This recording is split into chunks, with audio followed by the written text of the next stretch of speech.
신명기 2장 26절에서 37절까지 말씀으로 평화를 깨뜨리는 자라는 제목으로 하나님 말씀을 나누겠습니다. 하나님께서 어제 주신 말씀 가운데는 무슨 말씀이셨냐면 세일 땅의 에서의 후예들, 그리고 오늘 여기 성경에도 나오지만 아르 땅의 모압의 자손들, 그리고 저희가 중간에 하나를 건너뛰었어요. 조금 본문을. 왜냐하면 똑같은 게 반복되기 때문에. 거기는 뭐냐면 암몬 자손들이 거한 땅들입니다. 그런데 그렇게 에서, 그리고 롯의 자손, 또 모압 자손, 암몬 자손들하고 하는 전쟁하지 마라, 싸우지 마라. 그들에게는 음식이든 먹을 것이든 값을 치를지언정 그 어떤 것도 신세지지 마라. 그런 말씀 나눴잖아요. 그래서 성도의 자존심 지키자, 이런 말씀 어제 나눴는데, 그런데 그렇게 가다가 하나님의 그 평화 행진에 제동이 걸립니다. 누구 때문에 그러냐면 오늘 여기에 나오는 시혼이라고 하는 헤스본의 왕 시혼 때문에 이 일에 제동이 걸립니다. 왜냐하면 이스라엘은 먼저 가서 뭐라고 그랬냐면, 우리가 지금껏 에서의 후예들에게도 그렇고 모압이나 암몬 자손들에게도 그랬던 것처럼 그냥 왕의 대로, 큰 길이라고 오늘 나오잖아요. 제가 몇 번 말씀드렸죠, 왕의 대로라고. 이 왕의 대로는 왕이 행차해서가 아니고 원래는 무역을 위해서 난 길이에요. 그런데 이 길이 넓고 그리고 많은 백성이 동시에 이동하기가 편하니까 우리가 그대로 그냥 이 길을 지나만 가겠다.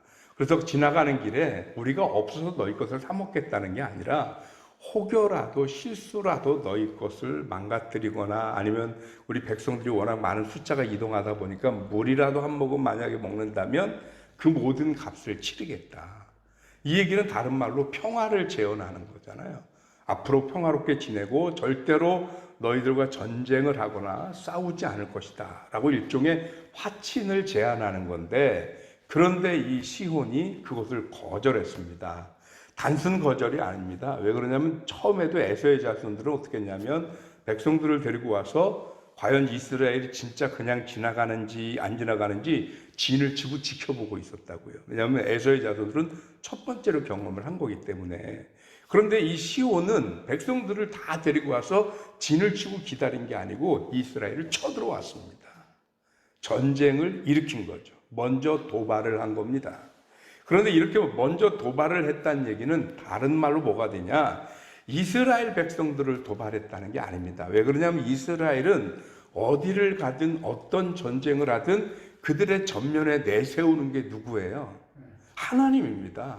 우리가 하나님의 부르심을 받고 애굽에서 나왔고 하나님의 보내심을 인하여 우리가 가나안 땅에 가고 있는데, 그 가나안에 가는 길에 너희가 있어서 우리가 지나는 거지 너희들의 목적이 아니고 이 땅이 우리가 거주할 땅도 아니고 우리는 가나안으로 갈 거니까 그냥 우리를 지나가게만 해달라. 하나님께서 이렇게 하라고 하셨다. 늘 이스라엘 백성들은 하나님의 명령과 말씀, 그리고 하나님 자체가 그들의 모든 행진과 행하는 일에 가장 전면에 내세우는 일입니다.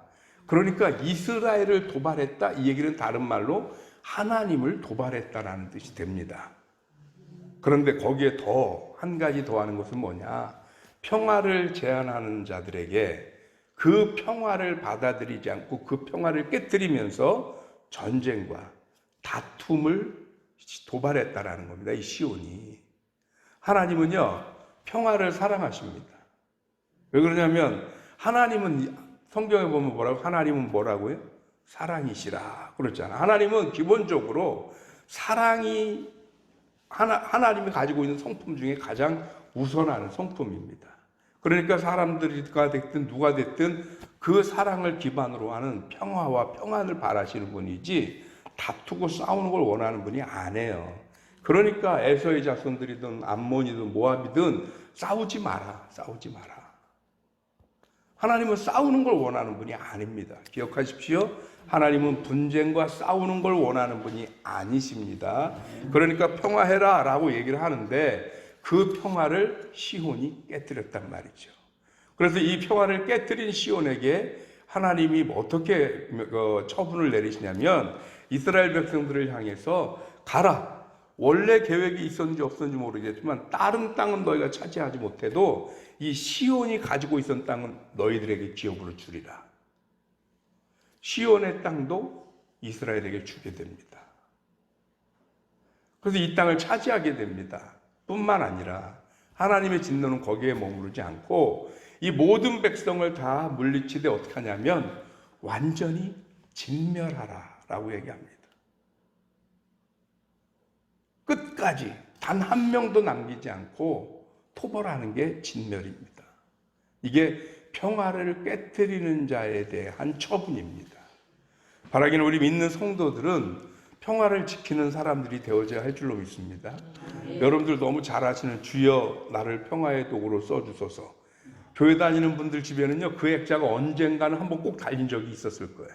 그게 성 프란시스코라고 하는 성자로 추앙받는 그런 분의 그 시인데, 내가 미움이 있는 곳에 사랑을, 어둠이 있는 곳에 이런 식으로 하면서 자기가 평화의 도구가 되기를 바란다고 그러잖아요.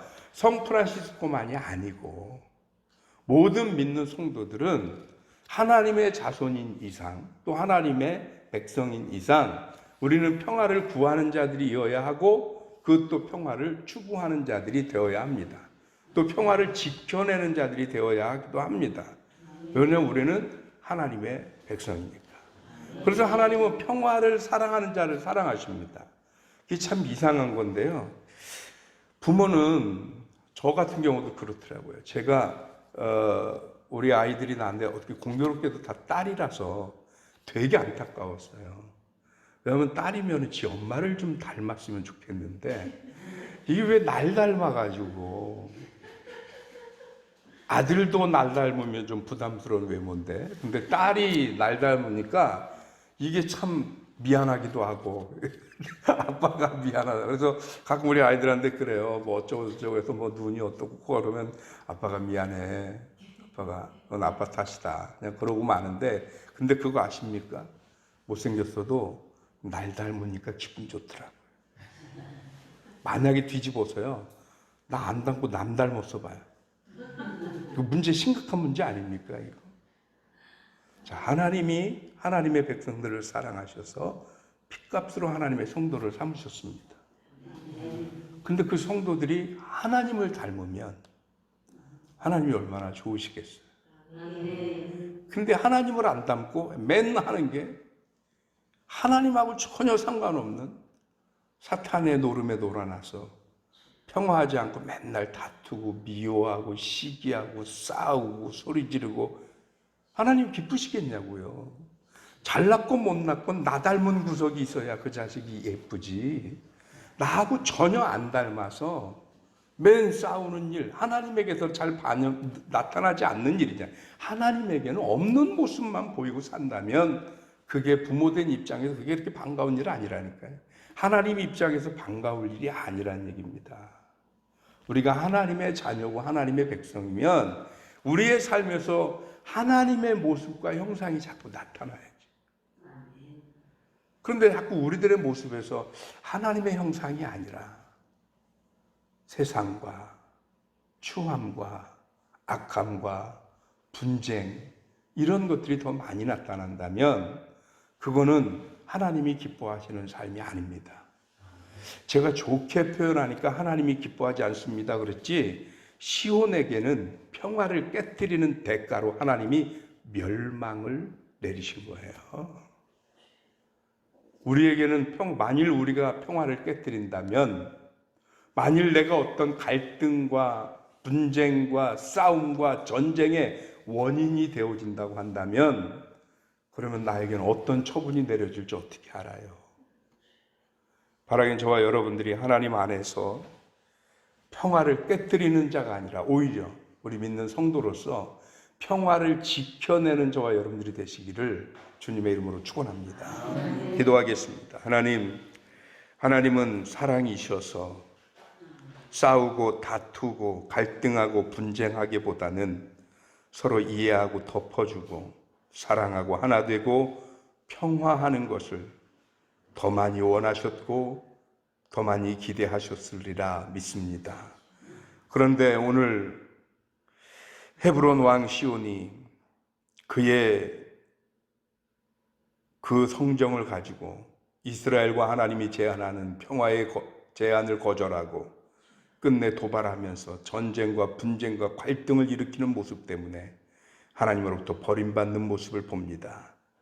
하나님, 이것이 그냥 역사에 머무는 것이 아닌 것은 오늘도 우리들의 삶 속에 여전히 평화와 갈등의 그 고민 속에서 살아가고 있을 때 늘 내 이익, 내 입장, 내 자존심을 먼저 내세우다 보면 우리는 누군가를 미워하거나 도발하거나 갈등하고 평화를 깨트릴 수밖에 없는 상황을 너무나 자주 빈번하게 맞닥뜨리게 됩니다.